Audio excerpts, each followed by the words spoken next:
Hello, this is Mike from mushroomman.com, and I want to show you what you get and what's involved when you purchase one of our Lion's Mane mushroom kits. What I'm going to do is pretty much read directly from the instruction that you're going to get. It's paper instruction that comes with your kit, but if you lose it by chance, we do have PDF as well. With the instructions, you're going to get a tent. We call it a humidity tent. Don't throw this away, okay? It's not packaging, of course, and usually the instructions will be inside the tent. All right, so it can't be confused with packaging. There's no packaging that comes along with this. And then, of course, you get your Lion's Mane mushroom kit. Now, by following the instructions, you're going to pretty much do what it says. And it's kind of straightforward, but you know, there's still room for error. Now, when you receive this kit, you're going to notice that it's folded down, and sometimes it's taped and sometimes it's not. Okay, if it comes untaped, then grab some tape and tape it down, because we kind of want it to stay like this.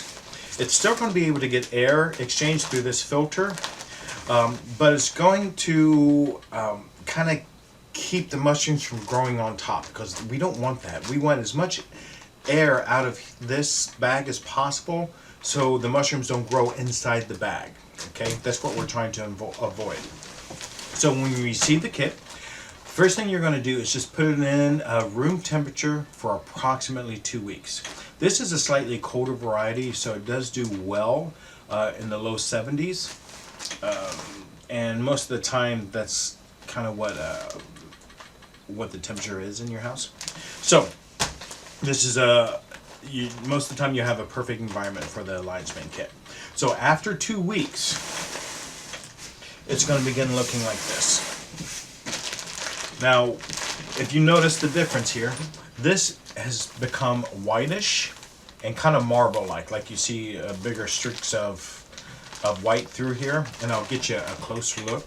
There, hopefully you can see that, and you can see the difference. See how that's just brown, but yet this has nice white throughout. That's what we're looking for, and that's what will happen in roughly about 2 weeks. After the mycelium has grown through, it's time to move to your next step.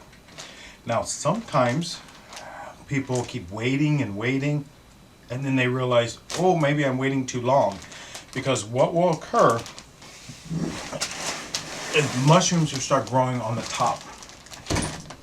And not only will it grow on the top, it will start growing through and over the plastic, just like this. And what I'm going to do is I'm going to take this off here so you can see for yourself what's going on. So you can see the mushroom starting to form and grow in the bag. Okay, we definitely want to avoid that. It's not the end of the world. We can still rescue this quite easily.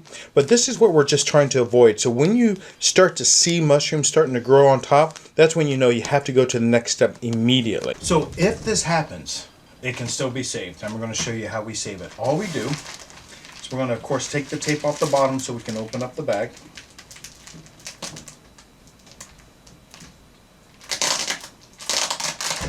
Okay. And we're going to cut just underneath this lip here where we sealed the plastic so we can get access to the inside. Now, I've already cleaned my hands, so I'm good. You're going to do the same. You're going to clean. Now, all I'm going to do now is reach in there and gently, without tearing, hopefully, any of the substrate away, take this out, okay?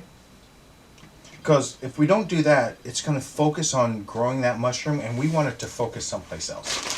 So then, we're just going to fold it down real tight, try to get as much air out as possible. We're going to tape that back down.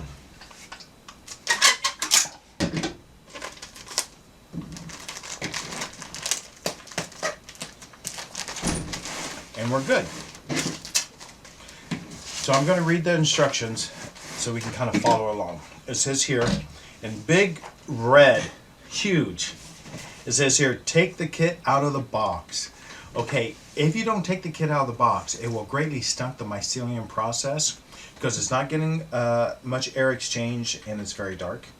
And so when you get the kit, just take it out of the box and put it in a warm location out of direct sunlight, okay? If sun hits it, it'll cook it, and we don't want that. So you can put it next to a window, but not in direct sunlight. Okay, it says here, take the kit out and place in an area that allows the kit to be illuminated with light. In other words, just room lighting.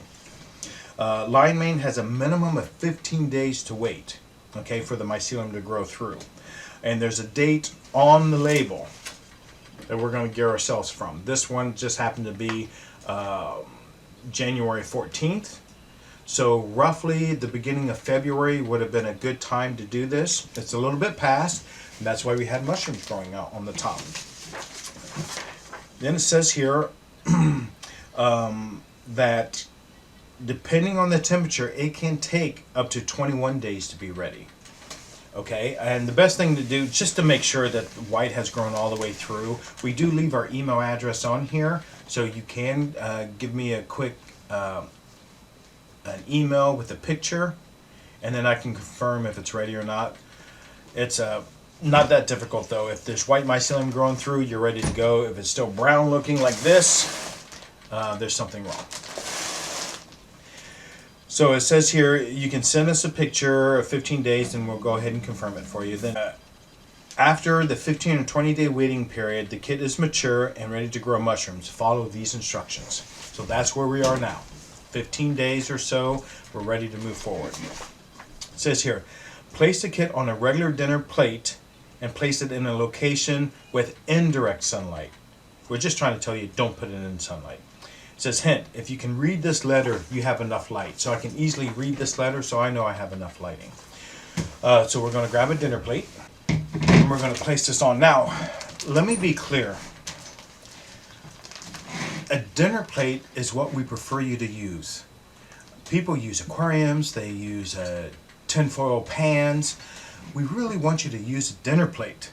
The reason why is, when we put the tent on this dinner plate will give just the right amount of humidity because we're going to add water to it. And the tent is going to go right around it. You know, it's perfect. So not too much air gets in, not too much humidity.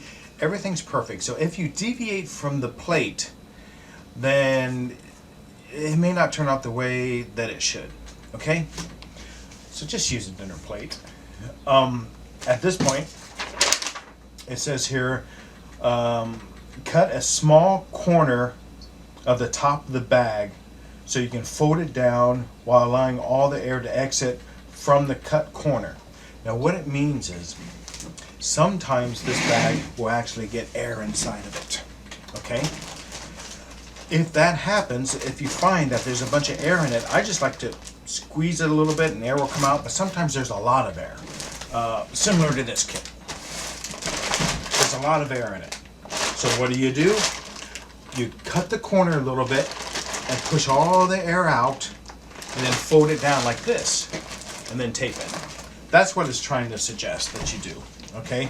Hopefully you don't have to go there because this has been kind of folded down, but you know, if that occurs, then you know what to do, right? Okay, the next step is we're now going to cut an X in here. Now, what we're doing is, we put it on the plate, we're going to cut an X. I'm just going to take a regular pair of scissors or maybe a razor. Now, a lion's mane can grow out of a very small X. Very small. I mean, it can get like this big, but come out of a hole this big. But we like to do roughly about an inch. So, right in the middle. Now, this is going to be clean, okay? I spray this with alcohol, and you can just wipe it down very carefully with some soap and water, but we kind of want it to be clean. We don't want to put contamination inside. All right, so what I'm going to do is don't worry about puncturing too far in there. I mean, try not to, but if it goes inside the substrate, it's okay. It'll heal and it'll grow right out. It's not an issue. So we're going to poke a hole and then cut a little X there. Don't worry yourself about opening up the X, okay? Just make sure you cut it good.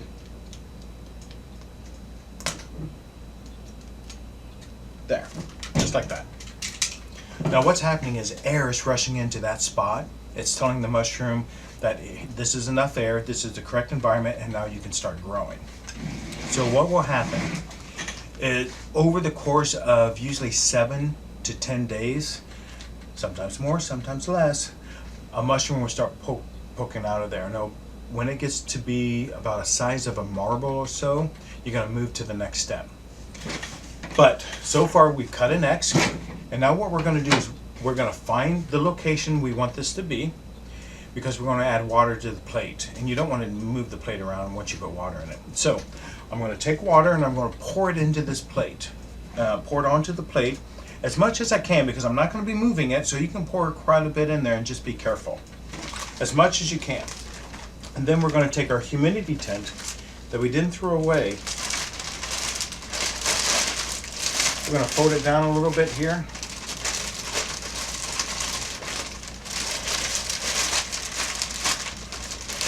Open it up. Get nice, big, and roomy.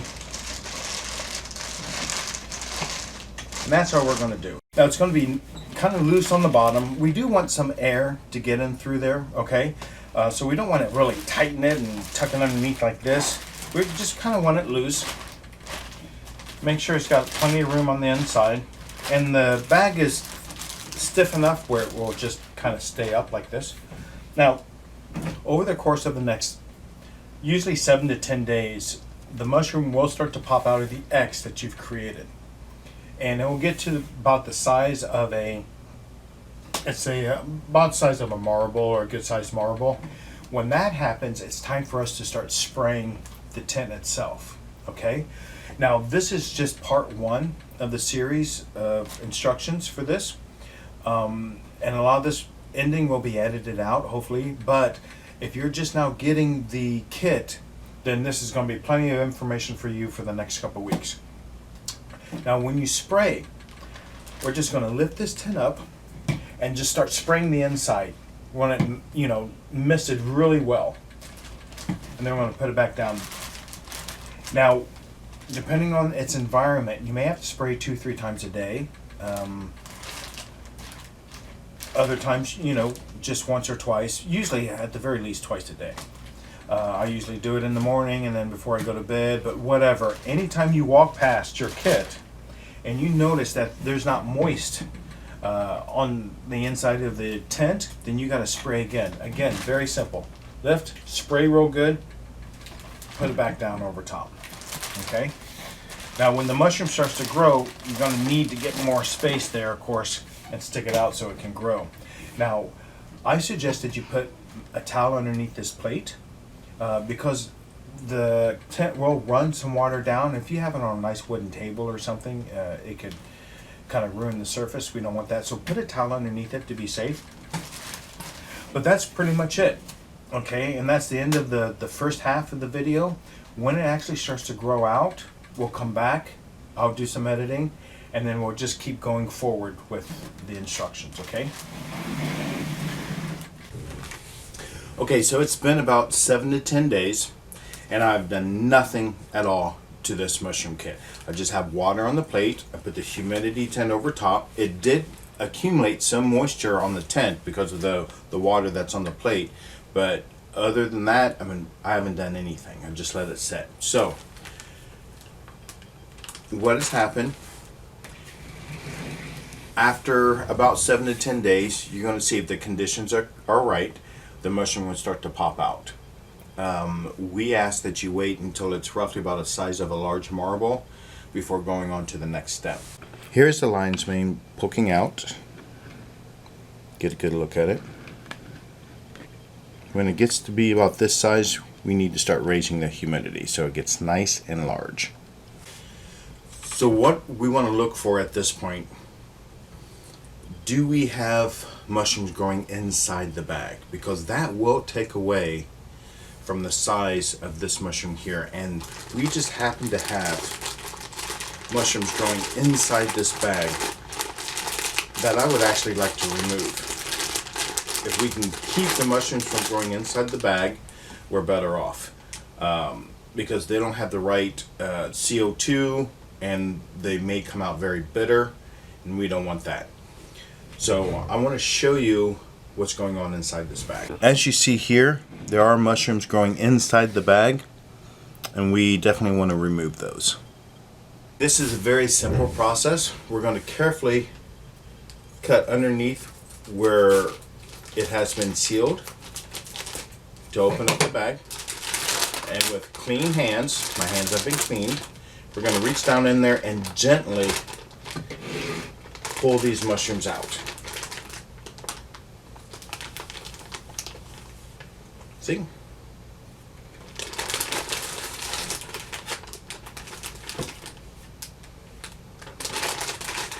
Now we're going to fold this down very tightly,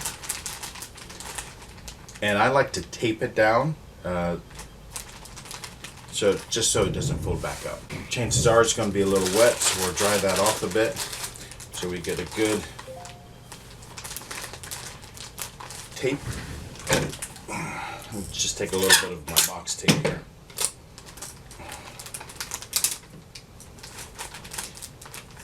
I'm going to tape it down just like that. Okay, this is really not good to eat. However, you can absolutely dry it out, put it into powder, and use medicinally. And that's what we'll do with this. Some of the substrate came up with it, so I will make sure that that's removed before I dry out the mushroom. We'll dry it out, smash into powder. I can put it into soups. I can even toss it into some mashed potatoes. Or I can put it into capsules. You know, use your imagination, jump online, see what you can do with it. Alright, so water's on the plate. We have a mushroom that's the size of a marble. Now it's time to get this really growing. So now with our water bottle, we're going to spray it inside here, get it nice and damp. We're going to put this back on. Now, because water will run down, you may want to consider putting a towel underneath your plate, mostly if it's sitting on wood or something like that, and this will keep whatever it's sitting on. If it gets wet, it doesn't get ruined. Now, your job is to make sure that this tent stays moist at all times. It doesn't matter if it's only once a day or 5 times a day. If you walk past and you don't see moisture on this tent, you need to spray it. Okay, you want to spray it before all the moisture's gone. That's ideal. But because there's water on the plate, hopefully it doesn't ever get to the point where it dries out too much and can ruin your project. When the mushroom pops out, sometimes it will turn a pinkish color. Don't be alarmed, okay? That's normal, and as it grows, that pinkish color will go away, okay? Sometimes as it is matured, it might start to change color like a pinkish color. Still not to really be concerned. So over the last 2 weeks or so, the mushrooms have been growing. Now I had several of them growing, and unfortunately I couldn't get to them when they were at their optimum freshness. However, that's just fine. I have 2 of them here for you. This is one. I want you to notice the little tentacles are nice and long, and which is a good sign that it's probably time to pick your mushroom. Now look closely at these nice long tentacles here. That's a beautiful sight as far as I'm concerned, but they're nice and long. Now, it doesn't necessarily have to get this long in order for you to pick it. What you are looking for, though, is if it starts to change color. You see how it's starting to get a little yellow there? That's when you know, hey, it's time to pick it. Now, it doesn't matter if you got a whole bunch of them, different clusters. If they're all coming out of pretty much the same hole, and one looks fresher than the other one, but one definitely has to be picked, it's best that you just pick them all. All right, so that's one. Here's another one, which is slightly better example of, hey, it's time to pick. So we'll put this off to the side, and here's another one. Also, see how the top here doesn't have nice long tentacles, but yet the rest of it does. They're growing nice and long. So again, this is definitely time to pick. The tips are starting to, or did turn a brownish color, a golden color. That again tells you, hey, I got to pick this. This can easily be twisted off, and then your kit can go right back into the regular growing cycle. Some people like to maybe cut another X and see if they can get mushrooms to grow there. I tend to just twist it off, let it stay where it is as far as the hole, and put it back into growing conditions, and eventually another mushroom will grow out. You can get 3, sometimes even 4 lion's manes cycles over and over again to grow out a nice mushroom. So this is the conclusion of part 2. I just want to show you how to do that. Now, I have cooked with these many times, and all you do is kind of shred them apart a little bit into smaller pieces. And any recipe that you have for crab, you can use this as a substitute. And it really is weird that it has a texture and the smell of like fishy crab, and it tastes like crab. It's strange, but vegans love it. I like it because it's much less expensive than buying crab. People go crazy when they do it in crab cake. I just made a mushroom. Excuse me. I just made a spaghetti sauce with small amounts of shrimp and lion's mane, and you would think it was crab. So that's that. I want you to take a nice look. The best time to pick these, in my opinion, is when you just start seeing a portion of it turning a slightly yellow. That's a good time to pick it. Okay, regardless of the long tentacles, that's a good time to pick. If it starts to turn a little bit yellow, just clip it off and go from there. So if you have any questions, my email address is down below, as well as on your instructions, of course. All right, have a good one.